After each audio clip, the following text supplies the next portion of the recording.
Adam Whitty. Welcome to the season finale of Build Your Authority. Joe Bardavia. It's been quite a ride, Adam, and I'm going to miss that until next season. But it's been amazing to have these conversations talking about building your authority, and we've done it via the podcast platform and also on YouTube. But I want to start with your connection with podcasting, because I joined the company in 2020. Boy, so it feels like a long time ago, Adam. Different world. We were back there. But I want to talk about podcasting and authority, and in terms of how you realized that this was going to be an important vertical, another sort of quiver in your bucket of arrows when it comes to building your authority. Why podcasting, Adam? Yeah, well, look, I mean, most of our clients that we support, we call them members. They're CEOs, they're entrepreneurs, they're business leaders, and they are creating thought leadership around their business expertise. And initially, a lot of that will start in what I call written word media, right? And written word media would be writing and publishing a book.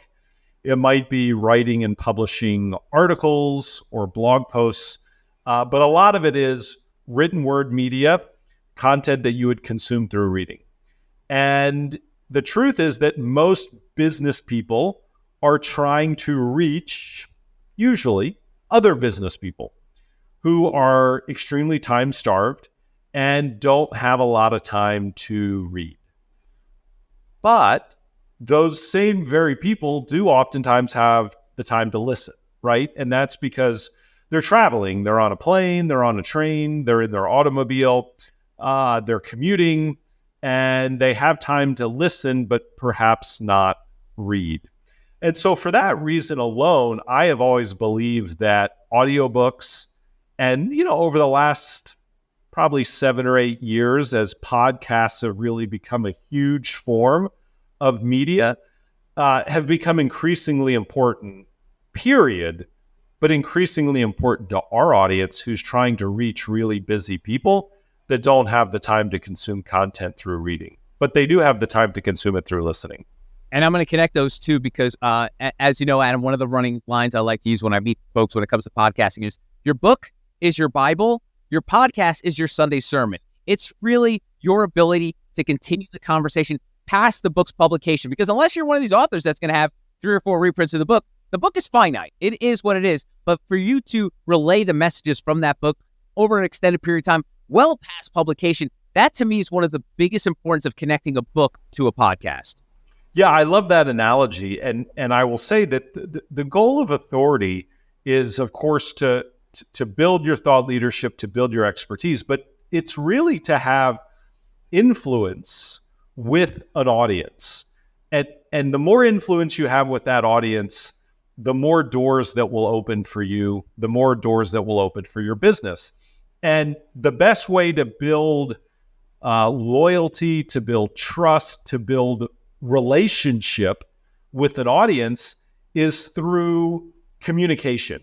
Now, communication doesn't have to be 2 ways. It could be 1 way, right? I mean, there are people in our country that feel like they had a relationship. Maybe it was with, Ronald Reagan, listening to his stirring speeches, or maybe it was FDR listening to the fireside chats on the radio. They probably never met those presidents, but they felt like they had a relationship with them because they were listening to them. And the beautiful thing about a podcast is that it gives thought leaders the ability to build a relationship with their audience by coming into their homes, in this case, coming into their homes through perhaps Spotify or Apple iTunes or whatever platform your podcast is hosted on. But it gives you the ability to get into their homes and build a relationship by them listening to you communicating your thoughts and your ideas and the various guests that you might have on your show. It's a really powerful thing.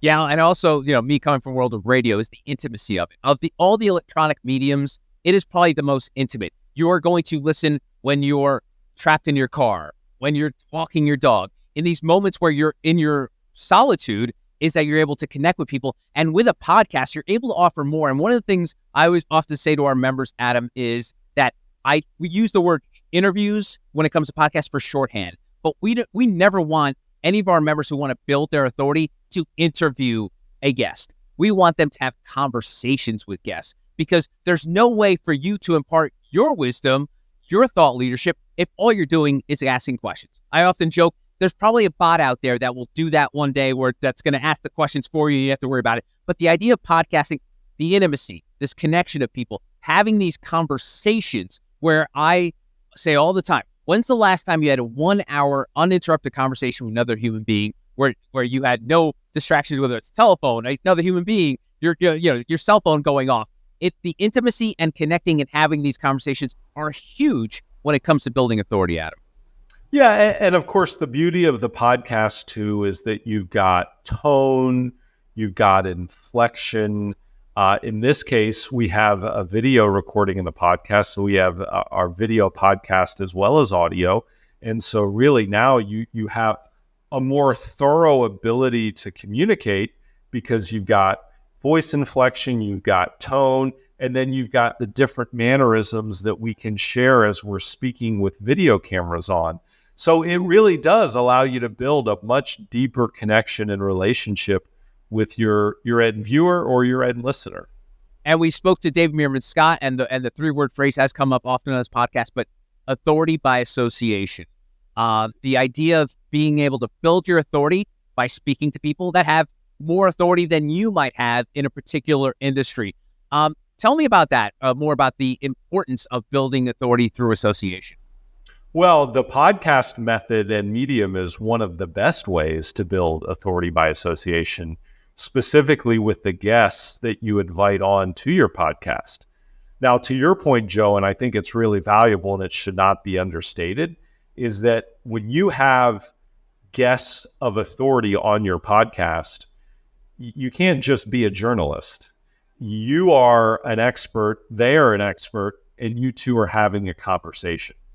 But when you're standing next to someone of extreme authority, and in this case, you and I are kind of standing next to each other, I guess we're sitting next to each other, that person's authority rubs off on you, right? It creates a halo effect. And so this, more than anything else, the podcast medium more than anything else, is a great way to create that authority by association. Standing next to people of stature and extreme authority and letting it rub off on you. It's sort of like that holiday party thing. Whenever you go to a party and you see someone like, hey, who's that person Adam's talking to? That person must be important if they're talking to Adam. It's so funny how as humans, as evolved as we are, as smart as we are, we still want to be around the cool kids. Like high school never ends, Adam, when it comes to being connected with people that have either better looking, whether they're smarter, funnier, more, they're richer. Who cares what it is? But we're always attracted to that person that just offers just a little bit more than the average Joe. Now, speaking of the average Joe, which you're nothing, you're nothing of the sort. But let's talk for a minute about the principles of a great podcast, right? So if I want to put on a podcast, the first question that I might say is, okay, well, how long should it be? And, if I'm going to publish an episode, what day of the week should it be? And do I do this forever? Or are there seasons and then I get to take a break and then I do another season? So let's just talk for a minute about some of the logistics, kind of brass tacks of what makes a good podcast. Being strategic is super important, Adam. And the last point you mentioned about do I do this forever? There's this phrase in the podcast industry called the pod fade. And essentially a pod fade is you listen to a podcast and all of a sudden, without notice or announcement, that podcast just goes away. So to control that or preventing a pod fade, what you do is you strategize in terms of, you mentioned the word seasons. I think that's super important for people because expectations of yourself and your audience are the first things you need to answer. What time is expected of me? How much do I have to put into this? And what will my audience expect from me? So thinking of, and say a lot of our folks, Adam, as you know, CEOs, leaders, they're very busy. So encapsulating it in seasons, say, hey, listen, my 2025 looks crazy, but I think I might be able to do 10 podcasts. Great. Season 1's going to be 10 episodes. And then you have time in between to reload, refresh, and then think about a season 2. Thinking about it in seasons gives you sort of a goal and a safety net because, again, like you said, Adam, you don't know if you want to be doing this forever. So if you give yourself milestones to record a certain number of episodes by a time, that gives you the structure you need because a lot of our leaders need structure. We provide that, obviously, with our podcast platform. When it comes to drops, again, it goes back to the expectation, Adam, of if you decide to drop a monthly podcast the first Monday of every month, you better drop a podcast on the first Monday of every month. It's very important to remember that these expectations that you have upon yourself are just as important to your listener.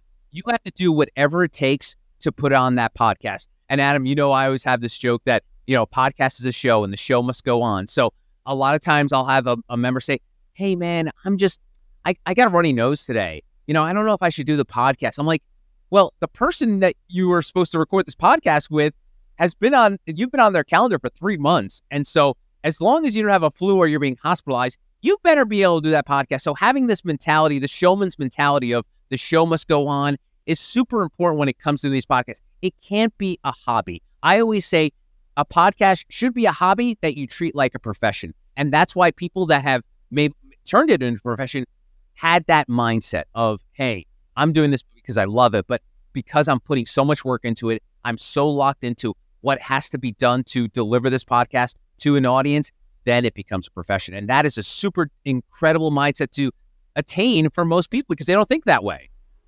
Hey, Joe, do you have a rule of how long a podcast should be? And does it depend on the topic or who your audience is? Yeah, and when it comes to length, and this goes back to guests as well. So usually, typically, when someone is booked on a podcast, they're booked for an hour. Unless it's a Joe Rogan podcast, which is like a 3-day podcast.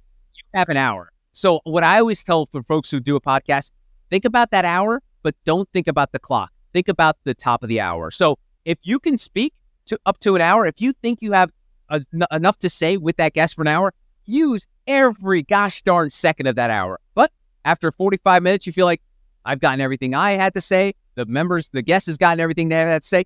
I'm good to pull the plug. So the great thing about podcasts is there is no locked in time, which is wonderful. But again, you always have to be respectful of your guest time. And of course, your time, because sometimes you may not be able to have 2 hours on a calendar to block out for a podcast. So think about it from starting from that hour, reverse engineering it, how much I can, squeeze as much as I can from that fruit in that 1 hour, and then it's good to go. Sometimes when you get over that hour, then that's when you get into the expectations of the audience. Like, man, I don't know if I can listen to a 2-hour podcast, but I could definitely listen to a 30 or 45-minute podcast. So when it comes to time, always think about that. Like, how much can you get out of that 1 hour?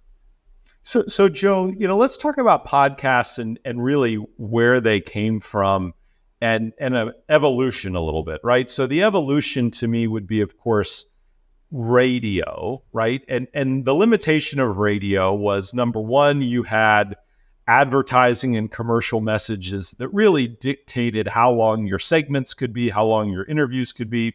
So if you had a great interview and you wanted to go a bit longer, you weren't able to do that. The other limitation with radio is that radio was in a market. And let's just say we were in New York City, our broadcast radius was within X miles of New York City. And so if I had a great guest, if I had a great show, somebody in Los Angeles wasn't going to be able to listen to my show.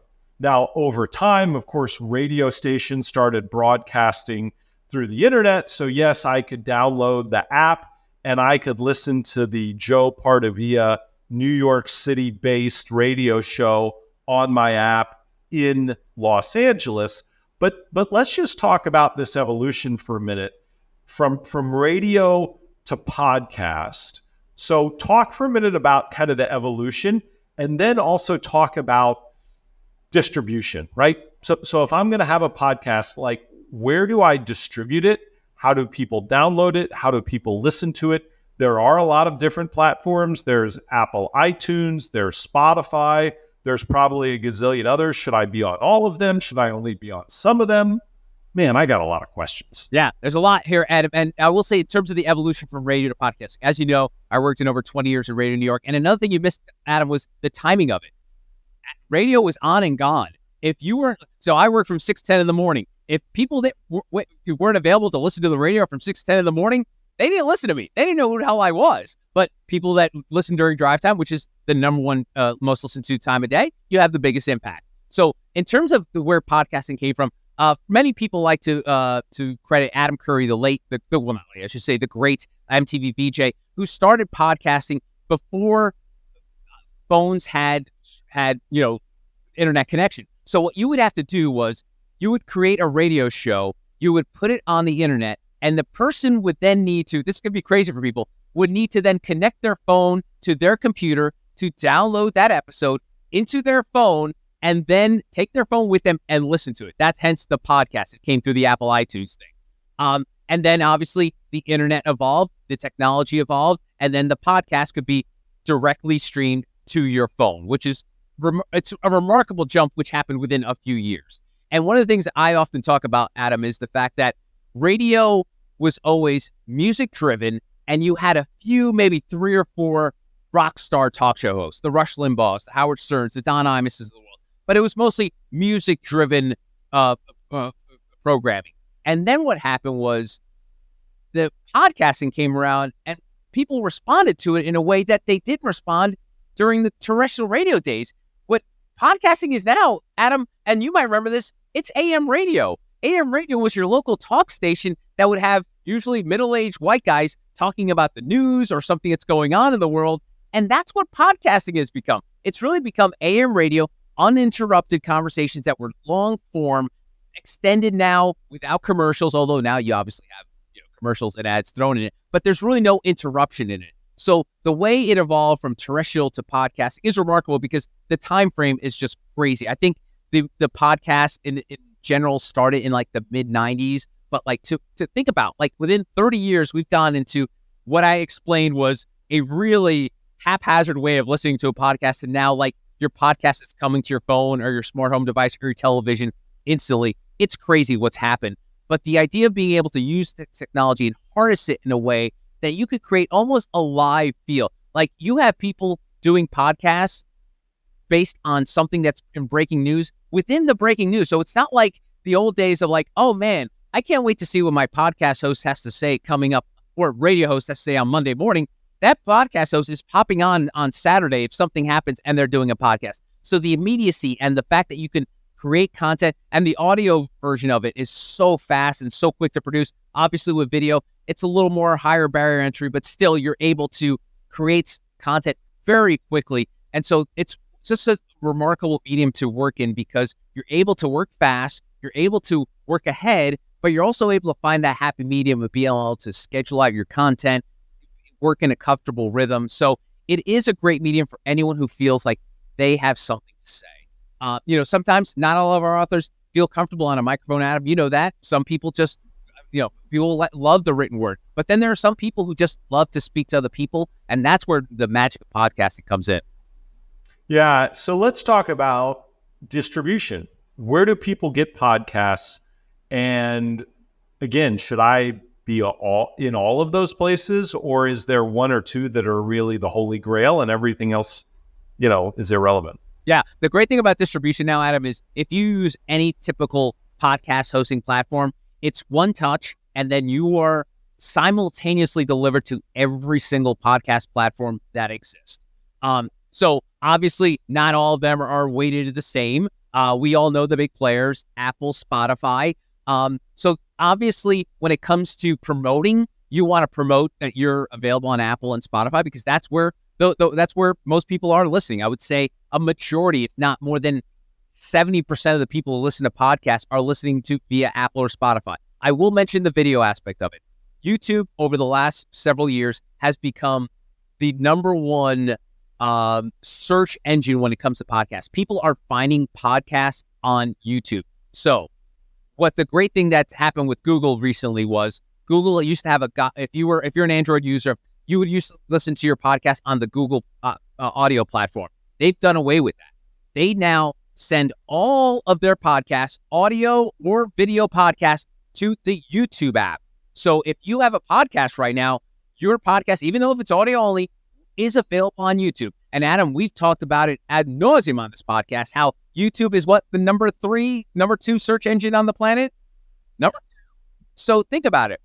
Your podcast is now easily found on the biggest search platform on the world. So that is, in terms of distribution, Adam, it's super key that you're on Apple and Spotify, but make sure if your app is not doing it, is make sure that your podcast, even though if it's not video, is available on YouTube. Because people, I've looked at the numbers. There are people that are using YouTube to listen to podcasts without video. They're just, they have it in the background.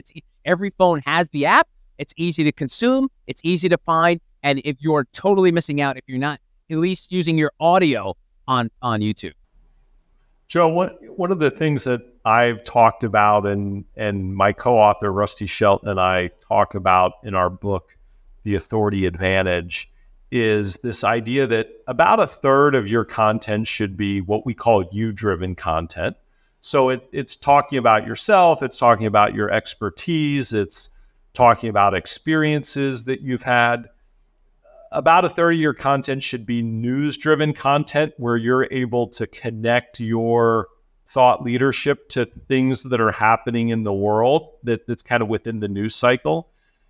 And then about a third of your content should be what we call relationship-driven, right? Where that's you are interacting with a guest, you're interacting with a colleague, you're interacting with someone that has authority themselves, and you and they are together riffing and creating new content, right? And certainly when I think about relationship-driven content, I don't think there's a better medium to create that than a podcast. But when you're strategizing and thinking about creating your content behind those episodes, how do you look at it? Yeah, it's a great question. And I want to say one thing about what your point was. I believe podcasting connects to your first point and the fourth point. The fact that, number one, it is you during content and obviously relationship content. And the way you do that is strategically by a phrase that's called boomerasking. And this is not a joke about boomers. Boomerasking was coined by a Harvard professor. And boomerasking is asking questions that you have the answers to. So when it comes to a podcast, when you have a guest on, you have to think ahead. All right, I want to speak to this guest about X, Y, and Z. But I also want to talk about ABC, and I have knowledge about this. So it's asking questions of a guest that you can add on to. It's the old improv, yes-anding. So having those questions in your hip pocket are able to deliver those first point. You're creating you content because it's you talking about your expertise, but also it's building onto the relationship because you're able to share your ideas about a certain subject with a subject matter expert who will raise your authority. So it has this chain reaction effect of being able to talk about things that you want to talk about by also having a guest in there. So it's not like you're just doing a 60-minute monologue. You're able to have a conversation, but steered in a way where you're able to talk about the things you're passionate about. Wow, boomer asking, that is a gem that I hope every viewer and every listener has written down. That's a good one. What about the setup? What about the technology, right? So it seems like even in the last few years, creating a really high quality podcast has become easier. The equipment that you need is a lot less and much more affordable. And then there's this whole idea of, the more authentic it is, the more it's going to resonate with listeners and viewers. So not having the big professional studio in many ways makes you more authentic in the eyes of the viewer or the listener. So somebody wants to do a podcast and like, great, I'm going to do a podcast. How do I get started? What equipment, what software, what resources do I need? All right. So the first thing you should think about, Adam, is this going to be an audio only podcast or a video podcast? Because if it's an audio podcast, the barrier of entry is very low. And that's why the joke is there's too many podcasts out there. The podcast is a lower back tattoo of the 90s. I get it.